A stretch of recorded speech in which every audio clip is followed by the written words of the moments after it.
Yemen के हुती अब जंग में हिजबुल्लाह के साथ उतर गए हैं। पिछले कई दिनों से लेबनान में हिजबुल्लाह के ठिकानों पर जबरदस्त इजरायली हमले के बाद यमन के हुतियों ने दूसरी बार मध्य इजराइल पर मिसाइल हमला किया। हालांकि इजराइल ने यमन से दागी गई इस मिसाइल को भी मार गिराया है। हमले के बाद देश के समूचे मध्य इलाके में हवाई हमले के सायरन बजाए गए। इजराइल की सेना ने ये खुद जानकारी दी है। इजराइल के तटीय शहर टेल अवीव सहित घनी आबादी वाले मध्य क्षेत्र में हवाई हमले के सायरन की आवाज सुनी गई। करीब 2 सप्ताह पहले यमन की ओर से एक और मिसाइल मध्य इजराइल में दागी गई थी। इसने करीब 9 मिनट में ये दूरी तय की थी।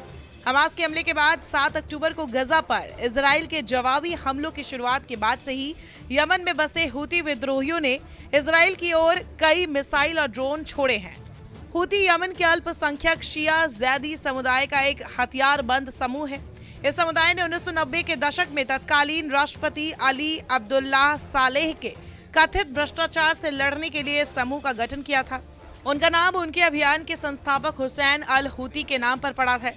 2003 में अमेरिका के नेतृत्व में इराक पर हुए हमले में हुती विद्रोहियों ने नारा दिया था, ईश्वर महान है, अमेरिका का खात्मा हो, इसराइल का खात्मा हो, यहूदियों का विनाश हो और इस्लाम की विजय हो। उन्होंने खुद को हमास और हिजबुल्लाह के साथ मिलकर इजराइल, अमेरिका और पश्चिमी देशों के खिलाफ ईरान के नेतृत्व वाली प्रतिरोध की धुरी का हिस्सा बताया था।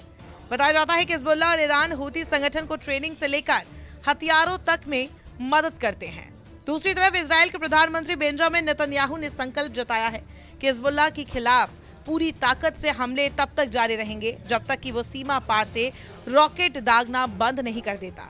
नेतन्याहू की इस घोषणा से अमेरिका और यूरोपीय अधिकारियों द्वारा पेश किए गए युद्ध विराम प्रस्ताव की उम्मीदें धूमिल हो गई है।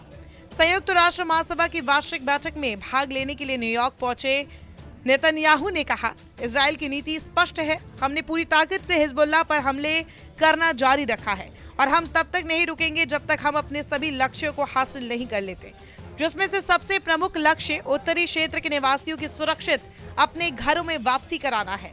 इजराइल और लेबनान के सीमावर्ती क्षेत्रों में रहने वाले हजारों नागरिक इस लड़ाई के कारण विस्थापित हो गए हैं।